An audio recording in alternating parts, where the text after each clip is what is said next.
Hello everyone. Hi everyone, आज हम शुरू करने वाले हैं पेज नंबर 61, है ना। मैं कोशिश करूँगी, आप लोग के कमेंट मैंने पढ़े हैं उसके लिए थैंक यू। आप लोग इतना अप्रिशिएट कर रहे हो।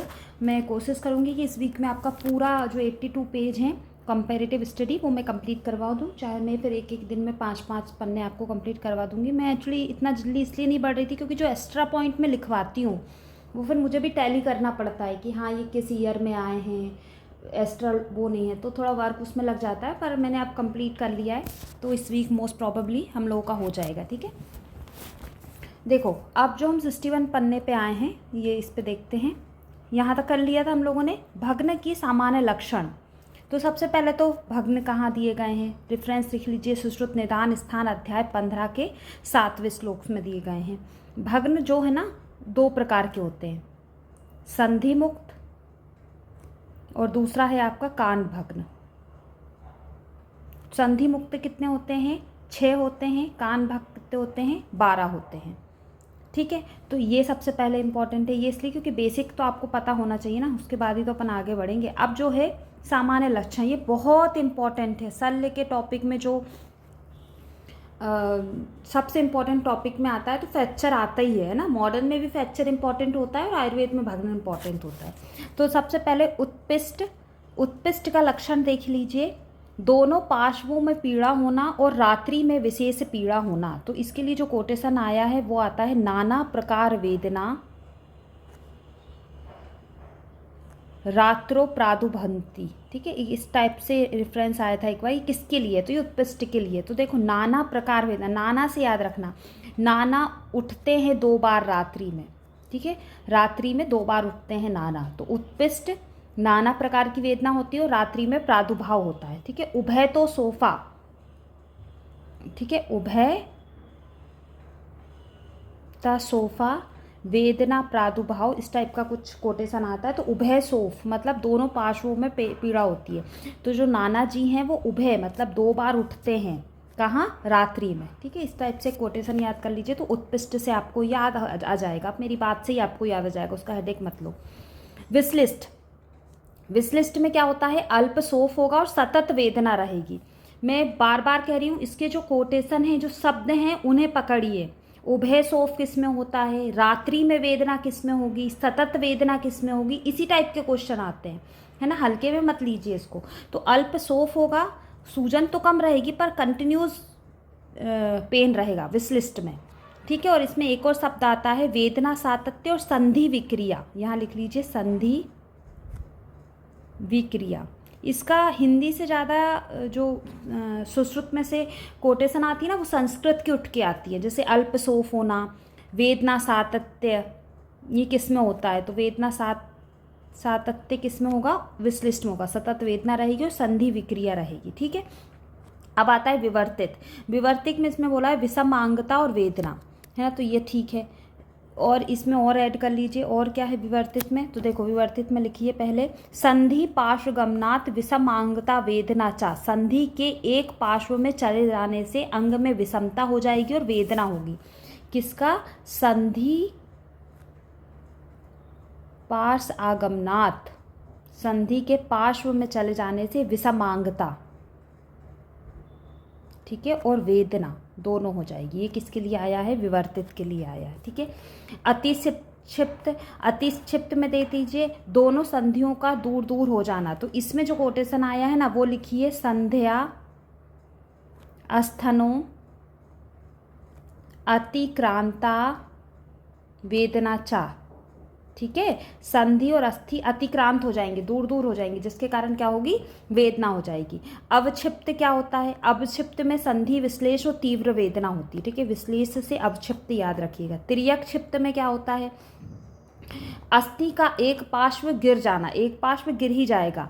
त्वक अस्थि पार्श्वागमन अन्यत्र वेदना, एक अस्थि जो रहती है ना वो पार्श्व में, जैसे अस्थि है, ये अस्थि है, इसका एक पार्श्व सरक ही जाएगा, टूट ही जाएगा, तो ये क्या हो जाएगा? उसमें अत्यधिक वेदना होती है। अस्थिता एक पार्श्व में गिर जाना। तो ये जो 6 हैं ये संधि मुक्त के प्रकार थे। ये जो 6 अपन ने अभी पढ़े ये क्या है? संधि मुक्त हैं, के 6 प्रकार होते हैं। और ये जो अपन 12 पढ़ेंगे ना ये क्या है? आपके कांड भग्न हैं। ठीक है। और इसके कितने टाइप होते हैं? एक तो जॉइंट होता है ना, एक तो जॉइंट होता है। तो ये जो जॉइंट डिसऑर्डर ये थे, ठीक है। अब जो बोन डिसऑर्डर है ना, जो बोन है, बोन यहाँ से टूट गई, तो ये कान भग्न 12 टाइप के, समझ आया? 12 टाइप के। इसमें एक क्या रख लीजिए, कान भग्न का एक टाइप का नाम ही कान भग्न है, ठीक है। सबसे पहले तो ये याद रख लीजिएगा, ठीक है। तो यदि कान भग्न की बात करें तो कान भग्न का सुश्रुत निदान स्थान 15 के 10वें श्लोक में बताया गया है। 12 भेद बताए गए हैं। सबसे पहला कौन का है? कर्कटक। कर्कटक की बात करें तो केकड़ा, ठीक है, केकड़े से है ये। केकड़ा ग्रंथि के समान उभार हो जाएगा, तो उभय तो उभार और मध्य में भग्न हो जाएगा, ठीक है। सम्पूर्ण उभय तो अस्थि भग्न मध्य भग्नम ग्रंथि अवनोट कर्कटम, ये इसके लिए कोटेशन आया है, बहुत इंपॉर्टेंट है, इसलिए लिख लीजिए यहीं। कोटेशन से पूछा जाता है, मैंने पहले भी कहा है। सम्पूर्णम उभय तो अस्थिन मध्य भग्नम ग्रंथि ग्रंथिर अवउन्नतो कर्कटम, ठीक है। तो ये कर्कटम हटा देंगे, बाकी आपके सामने पटक देंगे, तो अब पहचानिए क्या है। तो ये कर्कट, तो ग्रंथि शब्द आएगा। उभय तो अस्थि के मग में भग्न हो जाएगा, उभय तो उभा हो जाएगा, मध्य में भग्न हो जाएगा। कैसी बन जाएगी? ग्रंथि हो जाएगी। जैसे ये है और ये टूट गई, ठीक है, तो ये टूट गई, तो ये कैसी हो जाएगी? ऐसी हो जाएगी, तो ये उभार बन जाएगा, ठीक है। ये है आपका कर्कट। अश्व कर्ण क्या होता है? घोड़े के कर्ण के समान, तो अश्व कर्ण व्रत उद्रतम, ठीक है, इससे याद हो जाएगा।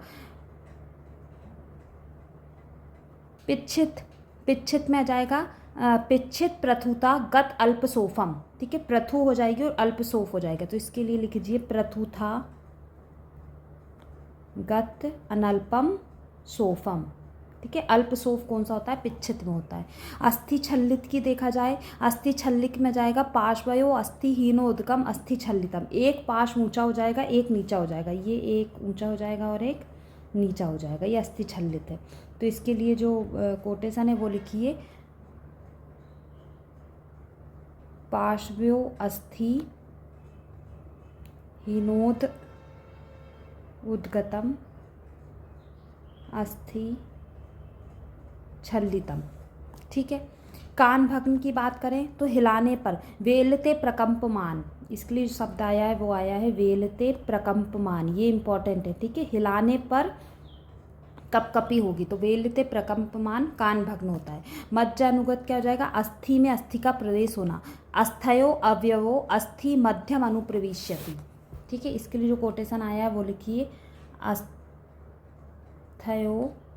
अवयो अस्थि मध्यम अनुप्रविश्यति, ठीक है। अतिपतित में अस्थि निशेष छिन्नम, ठीक है, अस्थि निशेषतः छिन्नम, कुछ शेष नहीं बचेगा। वक्र में अभुग्न मुख मगर अमुक्त, ठीक है, अभुग्न विमुक्तस्य वक्रम, इसके लिए जो शब्द आया है वो आया है अभुग्न भुग्नम अविमुक्तास्थि वक्रम, ठीक है। छिन्न एक तरफ से जुड़ा हुआ मगर दूसरी तरफ से पूर्णतः छिन्न, अन्यतरम पार्श्वम अवशिष्ट छिन्नम, ठीक है, अन्यतरम पार्श्वम अवशिष्ट छिन्नम, अन्यतर पार्श्वम अवशिष्ट छिन्नम, ठीक है। पातित में जाएगा, पातित में जाएगा अनेक रेखाओं से युक्त होना, अणु बहु विदारितम, याद रखना, बहु पतती है, इस टाइप से याद रखना, ये क्वेश्चन आया है। पातितम अणु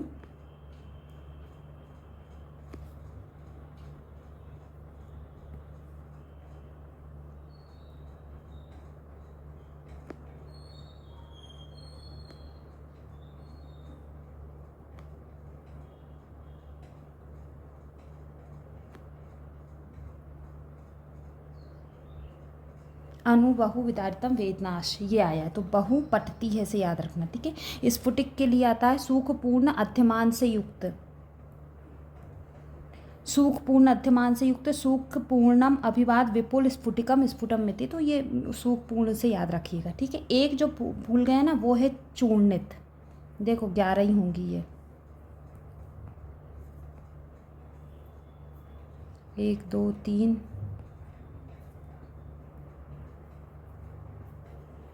एक और है, लिख लीजिए चूर्णित। चूर्णित एक और टाइप होता है। तो चूर्णित के लिए क्या है, स्पर्शमानम शब्दम शब्दवत, स्पर्शमानम शब्दवत चूर्णितम गच्छेत, ठीक है। ये चूर्णित के लिए आया है। तो ये जो 12 थे ये कान भग्न हो गए हैं। मैंने आपको याद कर दिया किससे क्या होता है ना। इसको आप और सल्ले में आप उसके जो पिक्चर्स हैं वो आप जो सुश्रुत संहिता के लास्ट पन्ने पे दिए गए हैं, है ना, तो वहाँ भी आप देख सकते हैं। फिर आता है कृच्छ साध्य असाध्य भग्न कौन से होते हैं, कृच्छ साध्य कौन से होते हैं। तो याद रखनी है ना, जो असाध्य होते हैं वो चूर्णित, छिन्नित, अतिपातित और मज्जा। तो चूना छुआने में अति मजा आता है, चूना छीने में अति मजा आता है, ठीक है, अति मजा आता है। तो चूर्णित, छिन्नित, अतिपातित तो मज्जानुगत क्या होते हैं, आपके असाध्य होते हैं। जबकि श्वास रोगी में, कुष्ठ में, छीर्ण में, बालक में और वृद्ध में क्या होते हैं, कृच्छ साध्य होते हैं। क्या होते हैं, कृच्छ साध्य होते हैं भग्न, ठीक है। भग्न बंधन का है, यदि हड्डी टूट गई तो सौम्य ऋतु में 7 दिन तक बांधना है, साधारण ऋतु में 5 दिन तक बांधना है, आग्नेय ऋतु में 3 दिन तक बांधना है। ये भी इम्पोर्टेंट है, ठीक है। अब अगला आ जाइए श्लीपद।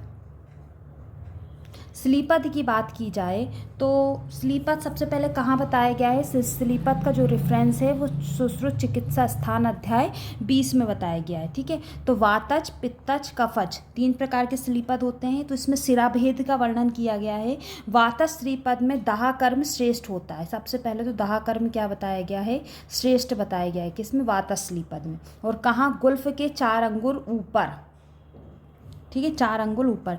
पित्तज में गुल्फ के नीचे, गुल्फ के 4 अंगुल नीचे, ठीक है।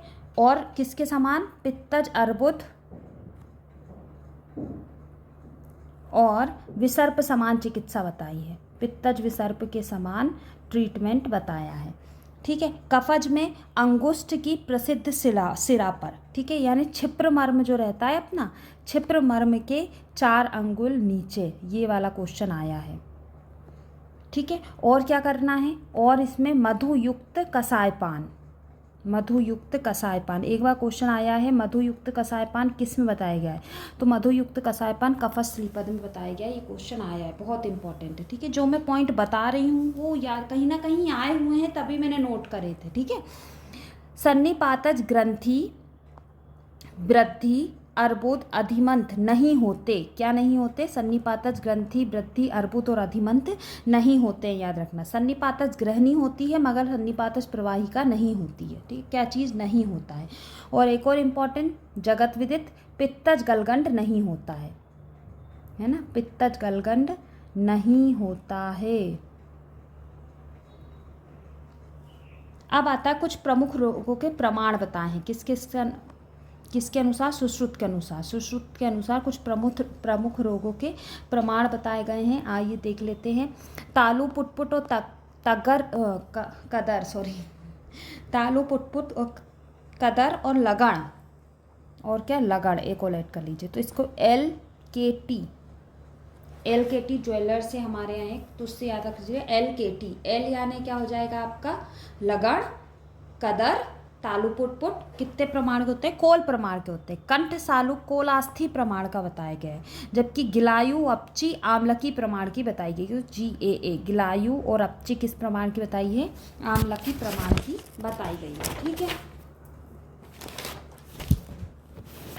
अब आता है क्षुद्र रोग, है ना। क्षुद्र रोग भी बहुत इंपॉर्टेंट है, सुश्रुत पढ़ा होगा तो क्षुद्र रोग आपने पढ़ा ही होगा। तो सबसे पहले क्षुद्र रोगों के बारे में देख लीजिए। क्षुद्र रोग जो है, क्षुद्र रोगों की संख्या कितनी बताई है, सुश्रुत ने बताई है 44, माधव ने बताई है 43, बाघभट्ट ने बताई है 36, सारंगधर ने बताई है 60, है ना। क्षुद्र रोग सबको पता है ये तो। अब जो है और कहाँ बताए गए हैं, सुश्रुत निदान स्थान अध्याय 13 में बताए गए हैं, ठीक है। अजगलिका में कौन सा दोष होता है, वात और कफ होता है। मूल प्रमाण की होती है बालानाम, बालकों में होती है, और क्या होती है, मूंग प्रमाण की होती है। मूंग प्रमाण की एक ग्रंथि टाइप की होती है, वेदना रहित होती है, बालकों में होती है, और क्या होता है दोष, वात कफ होता है। अंधालजी में भी वात कफ होता है, ठीक है। मंडल और गोलाकार होती है, मुख रहित होती है, ठीक है। मंडल मुख रहित गोलाकार अल्पपीयू की पिटिका होती है, ठीक है। कक्षपी से भी याद कर लीजिए। कक्षपी से पहले अपन देख लेंगे विवृता। विवृता क्या होती है, विवृता में होता है पित्त। विवृता में कौन सा दोष होता है, पित्त होता है। पक्व उडुम्बर सन्निभ्रम होती है, ठीक है। महादहा युक्त होती है, क्या होती है, महादहा होती है, ठीक है। महादहा विवृत परिमंडल, ठीक है। विवृत चौड़ी होती है, परिमंडल होती है, ऐसी पिटिका होती है पक्व उडुम्बर के समान, पित्ता जिसमें वो होता है, ठीक है। अब नेक्स्ट पन्ने पे आइए। कक्षपी में भी कौन सा दोष होगा, वात कफ होगा, ठीक है। कछुआ के समान होगी 5 या 6 ग्रंथि, दारुण ग्रंथि, 5 या 6 दारुण ग्रंथि होती है किसमें, कक्षपी में, ठीक है। पंसिका इंपॉर्टेंट है। पंसिका भी कैसी होती है, वात कफ होता है, इसमें भी सालूकवत होती है, पूछा गया क्वेश्चन है। सालू को क्या होती है, पंसिका होती है, ठीक है। तो सालुवक कान पीठ पर उग्र रुजा वाली, कहाँ होती है, कान या पीठ पर होती है, उग्र रुजा युक्त होती है, पीठ पर उग्र रुजा युक्त पीड़िका होती है, पंसिका, वात और कफ होता है। पद्मिनी कंटक में देख लीजिए, इसमें भी वात और कफ होता है, ठीक है। पद्मिनी कंटक के समान होती है, पद्मिनी कंटक में वात कफ होता है, ठीक है। पद्मिनी कंटक के समान होती है, इसमें भी वात कफ होता है। और व्रत कंडू युक्त और पांडु वर्ण की होती है, कैसी होती है, पांडु रंग की आपकी पिटिका होती है। अग्निरोहिणी, ठीक है। अग्निरोहिणी त्रिदोषज होता है, ठीक है, या सन्निपातज होती है। कक्षा भागेशु स्फुटा जायन्ते मास धारणा, ये इंपॉर्टेंट है। कक्षा और वक्षण प्रदेश में होने वाली व्रत और रक्त वर्ण की पीड़िका होती है, ठीक है। विदारिका की बात करें तो विदारिका भी सन्निपातज होती है, विदारी कंदवत होती है, ठीक है। विदारी कंदवत और कहाँ होती है, कक्षा और वक्षण प्रदेश पे होती है। कहाँ होती है ये, कक्षा और वक्षण प्रदेश पे होती है, ठीक है। व्रत और रक्त वर्ण की होती है। मुख दूषिका, सालमरी का अंतर जो अपने पिंपल होते हैं, और बकरा बनाते हैं ना, जिनको पिंपल्स होते हैं, सबसे ज़्यादा आयुर्वेद वाले किसको बकरा बनाते हैं, जिनको पिंपल्स हो कुछ भी दे दो बेचारी लड़कियां लगा लेती हैं, गोबर भी बोलोगे ना तो लगा लेंगी वो। तो बकरा यानी वात कफ और रक्त, ठीक है। सालमरी कंटक के समान होती हैं, ठीक है। कफ मारो शोणित होते हैं। ये थे कुछ स्पेशल अपने क्षुद्र रोग, ठीक है, ठीक है। तो ये जो कुछ यही इम्पॉर्टेंट है, इतने ज़्यादा इनमें दिमाग लगाने की ज़रूरत है नहीं, ठीक है। तो जो इम्पोर्टेंट था वो मैंने आपको यहाँ बता दिए। अब ये जो है पिंड आसव किस में दिया है, गृहिणी में दिया है। पिंड तेल वात रक्त में दिया है। पिंड रक्त ब्रश से होता है, ठीक है। ये इम्पॉर्टेंट है, कुछ एक्स्ट्रा इसमें बताए गए हैं। ऐसे ही बाहुसाल गुड़ अर्स में दिया गया है। गुड़ आद्रक सोथ में दिया गया है। गुड़ ओदन वातस स्वर भेद में दिया जाता है, ये क्वेश्चन आया है, ठीक है। सर्पी गुण छच्छीण में दिया जाता है। सर्पी गुण किस में दिया जाएगा, छच्छीण में दिया जाएगा। और एक और लिख लीजिए, गुड़ोदक काय में दिया जाता है, कास में दिया जाता है, ठीक है। गुड़ोदक काय में दिया जाएगा, कास में दिया जाएगा, ठीक है। ऐसे ही अगला है कंस हरित की सोथ में होता है। गुड़ हरित की वात रक्त में दिया है सुश्रुत ने, और चरक ने दिया है अर्स में, ठीक है। गुड़ हरित की ठीक है। चित्रक हरित की नासा रोग में प्रतिसाय में, चरक ने वर्णित नहीं किया है इसको। अगस्त हरित की कास और श्वास में दिया जाएगा। दंती हरित की अर्स और गुड़ में दिया जाएगा। व्याघ्री हरित की नासा रोग और प्रतिसाय में दिया जाएगा, ठीक है। ये सब हरित की इंपॉर्टेंट है, ठीक है। अगला है सिद्धार्थक अगध, जो है सर्व ग्रहनाशक और उन्माद में, ठीक है। सिद्धार्थक स्नान कुष्ठ में ही करेंगे। सिद्धार्थक घृत अपस्मार में। सिद्धार्थक केल अपरापातन में, ये क्वेश्चन आया है, ठीक है। अपरापातन में दिया जाता है, ठीक, तो ये जो कुछ स्पेसिफिक थे ये बताया गया है। अगला टॉपिक देखते हैं। जेनताक स्वेद का सेवन कौन सी ऋतु में करते हैं? ये कुछ अब जो पॉइंट शुरू होंगे ना वो कहीं ना कहीं एक एक वन लाइनर्स हैं, ये समझ लो। ठीक है, तो ये वन लाइनर्स जैसे ही आपको पढ़ना है, ध्यान से पढ़ना है ताकि कभी आए तो आपको क्लिक हो। याद करने की कोशिश नहीं करना है। कितना याद करोगे भाई, आप थोड़ा समझोगे तभी वहाँ कर पाओगे। तो हेमंत ऋतु में जेनताक स्वेद ऑफकोर्स बहुत गर्म होता है तो हेमंत ऋतु में दिया जाएगा।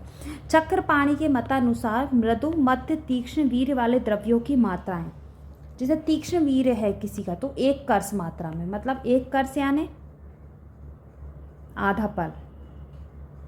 ठीक है, मध्यम वीर वाली आधा पल मात्रा में, जैसे शुंठी। ठीक है, मध्यम वीर किसका होता है? बिल्व का होता है। इसको आधा पल मात्रा में दिए जाए, सॉरी 1/4, सॉरी 4 कर्स का 1 पल होता है ना, 1/4 हो जाएगा। मृदुवीर 1 पल होगा, जैसे आमलकी। ठीक है, अब प्रमेय के कुछ विशिष्ट द्रव्य बताए गए हैं। ये आपको कहाँ यूज़ होते हैं पता है? ये आते हैं आपको इंटरव्यू में काम। वो बोलेंगे प्रमेय के अनुसार कुछ और बताइए भाई। आपने बोल दिया आंवला दे सकते, निशा आमलकी दे सकते, और क्या दे सकते? तो ये सब दे सकते हैं, देख लीजिए। उदक में पारिजात का प्रयोग करेंगे। ठीक है, पारिजात कसाय। छोत्र मधुमेह में श्वेत खदिर और पूगफल, बहुत इंपॉर्टेंट। निशा आमलकी नहीं है यहाँ, देखिए निशा आमलकी आपको अष्टांग हृदय ने बताया है सिर्फ। छोत्र मह में श्वेत खदिर और पूगफल का क्वाथ है ये। ठीक है, इसका क्वाथ देना है। पूगफल यानी सुपारी का क्वाथ देना है। रक्त अर्शोअग्न, नाक केसर और कुटच बताया गया है अष्टांग हृदय ने। अपामार्ग कल्क बताया है सारंगधर ने। ठीक है, इसके अलावा कुतच, इंद्रिय, दारू, हरिद्रा, चांगेली, यवायास, यजत। यहाँ लिख लीजिए नाक केसर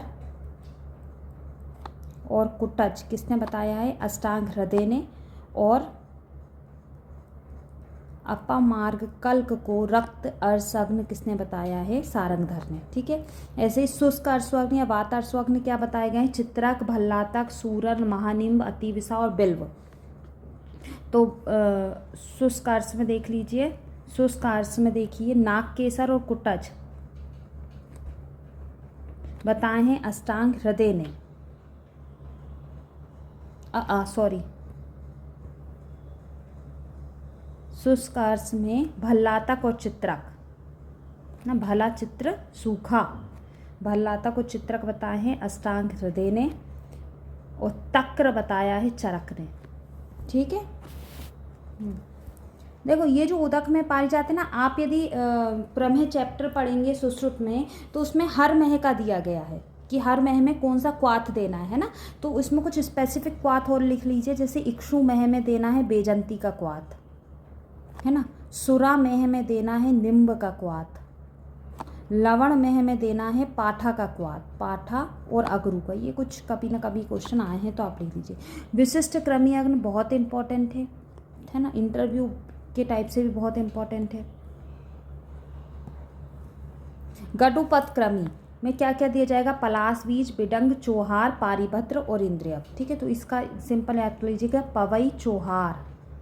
ठीक है, पवई, पलाश, विडंग, इंद्रियव, चोहार। ठीक है, चोहार और पारिभद्र। ठीक है, पवई चोहार करके याद करिएगा गडुपथ में। स्फीट में क्या हो जाएगा? पूग, कपिल और दाड़िम। तो पूदक करके याद कर लीजिए। पूद, दाड़िम और कपिलक किस में दिया जाएगा? स्फीट में। तंतुक्रमी में क्या है? तंतुक्रमी में लिख लीजिए यहीं, तंतुक्रमी में है एलुआ, नीम, चिरायता ना, ए चीनी करके याद कर सकते हैं। अंकुश क्रमी में अभय, भल्लातक और यवानी सब। ठीक है, अभय, भल्लातक और यवानी सब। श्लीपद, एसएस, साखोटत, ये क्वेश्चन बहुत बार आता है, कुछ नहीं पूछा जाता, सिर्फ श्लीपद पूछा जाता है। स्नायु क्रमी निर्गुंडी और सिगरू। देखो ये कैसे पूछा जाता है पता है? इंटरव्यू में ऐसे पूछा जाता है कि किसी को आपके यहाँ स्लीपद फेल रहा है तो आप क्या दे सकते हो? साखोतक, सिंपल आंसर हो जाएगा वहाँ की बात ना। वहाँ पर क्लिक नहीं करता क्योंकि अपन ट्रिक से याद कर लेते हैं, टिक लगाया और भूल गए। थोड़ा क्लिनिकली उसको सोचने की कोशिश करिए। ठीक है, देखो जब अंकुश क्रमी यानी अपने हुकवॉर्म जब होते हैं ना तो तेल ही लगाते हैं। आपने यदि वो होते अजवाइन खिलाते हैं, यवानी सत्व। तो ये तो वो ही हैं। ठीक है। ऐसे ही और मह के लिख लीजिए, मैंने कुछ और यहाँ ऐड करे हैं, जैसे सिक्ता मह। सिक्ता मह में कौन सा दिया जाता है, चित्रक का क्वाथ दिया जाएगा, ठीक है। पिष्ट मह में हरिद्रा या दारू हरिद्रा का, ठीक है। सने मह में खदिर, सांद्र मह में सप्तपर्ण, ठीक है। तो ये जो कुछ क्वाथ हैं ये अपने दिए जाते हैं। अब जो है अगला जो पेज है वो हम नेक्स्ट वीडियो में कंप्लीट करेंगे। आपको यदि वीडियो पसंद आ रहा है तो लाइक करना है, ठीक है। अपने दोस्तों के साथ शेयर करें। All the best, thank you.